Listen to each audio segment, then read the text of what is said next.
नमस्कार दोस्तों, मैं मनरूप राठौड़ स्वागत करता हूं आपके अपने YouTube channel brain box classes में।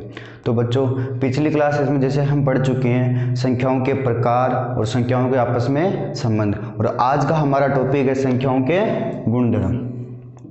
तो इसमें सबसे इम्पोर्टेंट संख्याओं के सबसे 3 महत्वपूर्ण गुणधर्म। पहला गुणधर्म होता है संवर्त गुणधर्म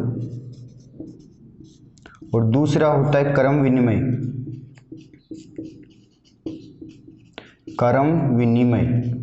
और तीसरा गुणधर्म आता है, सबसे महत्वपूर्ण तीसरा गुणधर्म आता है सहचार्यता।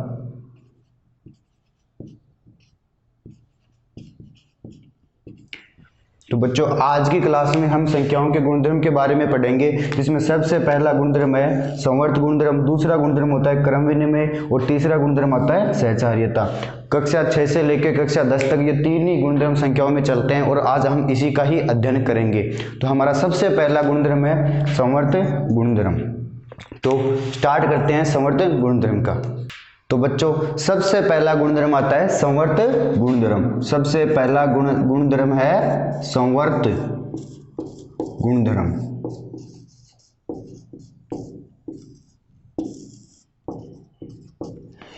संवर्त गुणधर्म। तो गुणधर्म की बात करने से पहले संख्याओं के संक्रियाओं के बारे में बात कर लेते हैं। गणित में 4 तरह की संक्रिया होती है। पहली संक्रिया योग की, दूसरी घटाव की, तीसरी गुणा की और चौथी भाग की। ये 4 संक्रियाएं होती हैं और संख्याओं के जो भी गुणधर्म होते हैं वो इन 4 संक्रियाओं पर ही काम करते हैं। किस तरह से काम करते हैं, कौन सा गुणधर्म क्या गुणधर्म होता है, उसकी परिभाषा क्या होती है, कैसे काम करेंगे, वो स्टार्ट करते हैं अभी।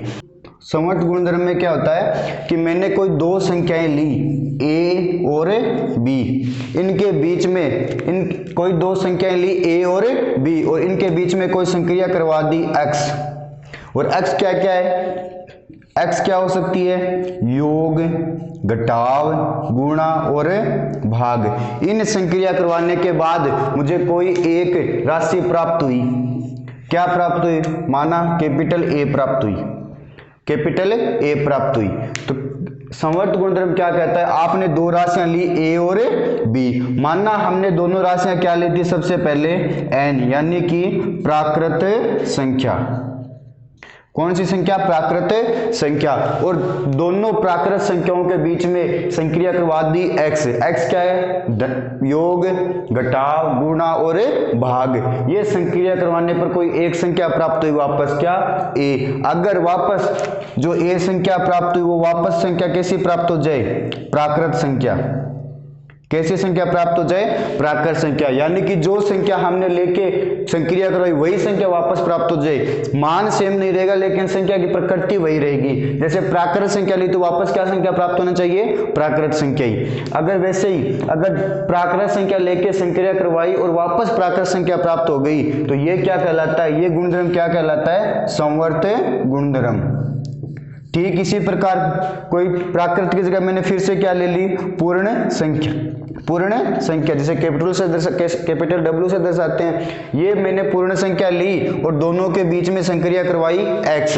x क्या क्या हो सकता है, योग, घटाव, गुणा और भाग। संक्रिया करवाने के बाद मुझे संख्या कोई वापस प्राप्त हुई a। अगर वापस वो जो a संख्या प्राप्त हुई वो a संख्या अगर पूर्ण संख्या है तो वो संख्या क्या है, वो क्या संख्या संवर्त गुणधर्म की पालना करती है। तो संवर्त गुणधर्म की अगर परिभाषा लिखी तो संवर्त गुणधर्म की परिभाषा ये बनेगी कि कोई 2 संख्या ली मैंने a और b, कोई भी संख्या ली, अब तक आपने जितने भी प्रकार की संख्याएं पढ़ी उनमें से कोई एक संख्या ली, या तो प्राकृत उठा ली या पूर्ण उठा ली, पूर्णांक उठा ली, परिमेय उठा ली, अपरिमेय उठा ली या रियल नंबर उठा लिया, और दोनों के बीच में संक्रिया करवाने के बाद वापस जो संक्रिया प्राप्त हुई, जो संख्या प्राप्त हुई, अगर वो वापस प्राकृत संख्या उठाई तो प्राकृत संख्या होनी चाहिए थी, पूर्ण संख्या ली तो पूर्ण संख्या होनी चाहिए थी, अगर पूर्णांक संख्या ली तो वापस पूर्णांक संख्या मिलनी चाहिए थी, अगर परिमेय संख्या ली तो वापस परिमेय संख्या मिलनी चाहिए, और अगर अपरिमेय संख्या ली तो वापस अपरिमेय संख्या मिलनी चाहिए। अगर वही संख्या वापस मिल रही है तो हम कह सकते हैं वो कौन सा गुणधर्म की पालना करती है, समवर्त गुणधर्म की। अर्थात मैंने कोई 2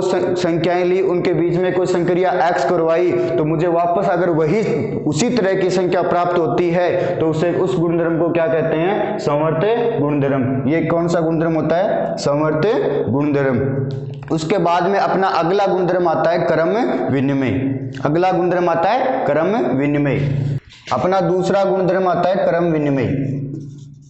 क्रम विनिमय,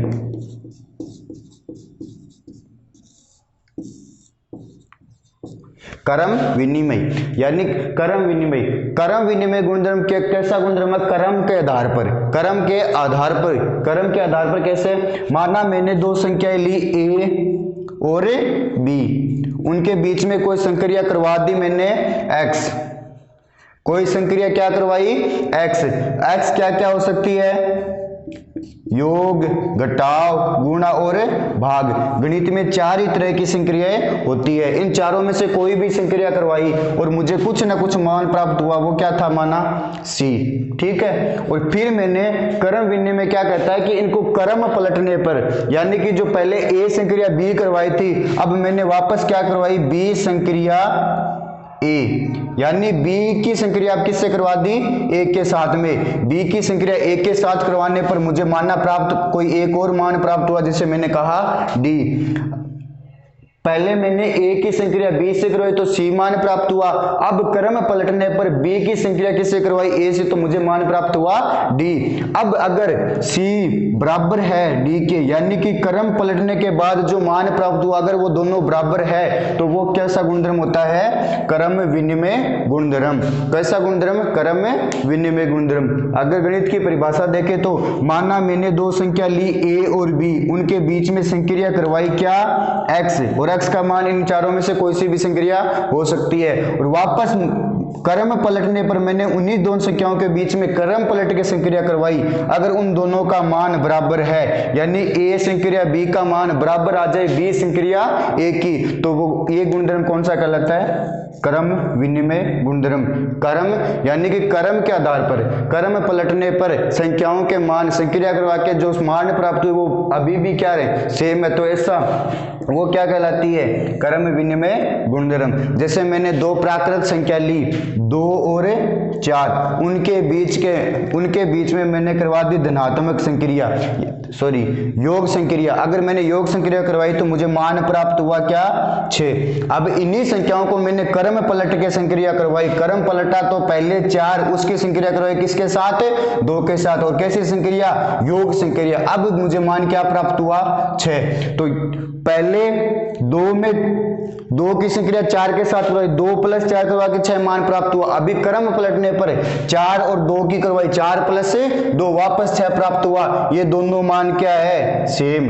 ये दोनों मान सेम है। तो कह सकते हैं कि प्राकृत संख्या क्या है? क्रम विनिमय। योग संक्रिया में क्रम विनिमय की पालना करती है। ठीक उसी तरह हम चारों संक्रियाओं के साथ में पढ़ेंगे। अलग अलग संख्या लेंगे, अलग अलग संक्रिया लेंगे। कौन सी संख्या चारों की पालना करती है, कौन सी 2 की करती है, कौन सी 1 की करती है, कौन सी किसी की भी नहीं करती, वो अगर पढ़ेंगे अपनी अगली क्लास में। इस क्लास में खाली हम पढ़ेंगे गुणधर्म के बारे में, गुणधर्म होता क्या है और कैसे काम करता है, खाली उन्हीं के बारे में पढ़ेंगे। तो हम समर्थ पढ़ चुके, क्रम विनिमय पढ़ चुके। अगला अपना गुणधर्म है सहचार्यता। क्रम विनिमय एक बार फिर से रिवाइज कर ले तो कि मैंने दो संख्या ली A और B, उनके बीच में संक्रिया करवाई, फिर वो उन्हीं संख्याओं का क्रम पलट के संक्रिया करवा दी B संक्रिया A। अगर दोनों का मान बराबर है तो वो कैसा गुणधर्म है? क्रम विनिमय गुणधर्म। वो कहता है क्रम विनिमय गुणधर्म कहता है कि मैं दो संख्याएं ली, उनकी संक्रिया करवाई, फिर उनका क्रम पलटने पर संक्रिया करवा के अगर मान बराबर आ जाता है तो वो कैसा गुणधर्म कहलाता है? क्रम विनिमय गुणधर्म। तो अपना क्रम विनिमय गुणधर्म हो गया। उसके बाद में अगला गुणधर्म आता है सहचार्यता। 10th क्लास तक 3 ही गुणधर्म सबसे इंपॉर्टेंट होते हैं, यही काम करते हैं। बाकी जैसे जैसे लेवल बढ़ता जाता है उसमें और भी गुणधर्म ऐड होते रहते हैं, लेकिन 10th क्लास में सहचार्य गुणधर्म तक ही होता है। तो अपना अगला गुणधर्म है वो है सहचार्यता गुणधर्म। तो अगला टॉपिक है सहचार्यता गुणधर्म। तो उसकी शुरुआत करते हैं। तो बच्चों तीसरा गुणधर्म है अपना सहचार्यता गुणधर्म। सहचार्यता गुणधर्म।